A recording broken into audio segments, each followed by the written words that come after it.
बहुत समय पहले भारत की हृदय स्थल में अवंतिका नगरी नामक एक समृद्ध राज्य था। वहाँ का राजा विक्रांत देव अपनी बुद्धिमानी, न्यायप्रियता और साहस के लिए दूर दूर तक प्रसिद्ध था। महल भव्य था, सोने चांदी और रंग बिरंगे रेशमी पर्दों से सजा हुआ, परंतु राजा का असली आकर्षण उसकी आंखों में झलकती दयालुता और जनता के प्रति प्रेम था। राजा विक्रांत देव हर साल अपने राज्य के गांवों का दौरा करता और सीधे जनता से मिलकर उनके सुख दुख जानता। एक बार जब वो जंगल के रास्ते से जा रहे थे, उन्होंने देखा कि कुछ गांव वाले पानी की कमी और फसल की बर्बादी से परेशान हैं।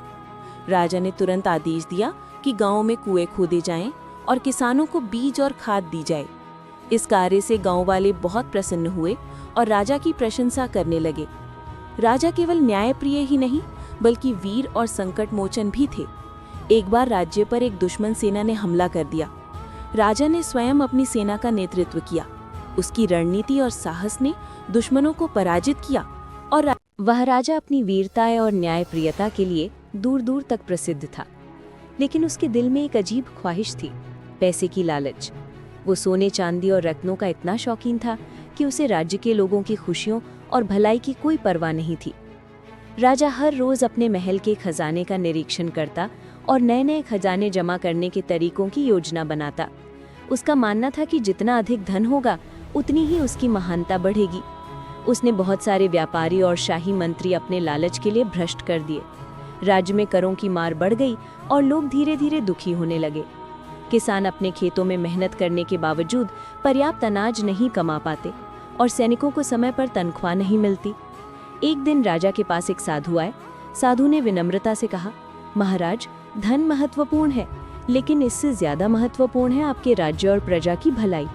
जो व्यक्ति केवल धन के पीछे भागता है वो कभी सच्ची खुशी नहीं पा सकता। राजा ने साधु की बात को हंसकर टाल दिया और कहा, साधु, तुम नहीं समझ सकते। मैं केवल अपने राज्य की शक्ति और भव्यता बढ़ा रहा हूँ। धन ही सबसे बड़ी शक्ति है।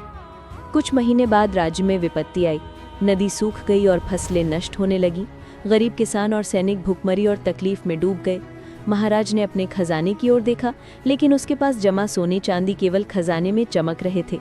जनता की मुश्किलें देखकर भी वो पहले की तरह लालच में ही मग्न था।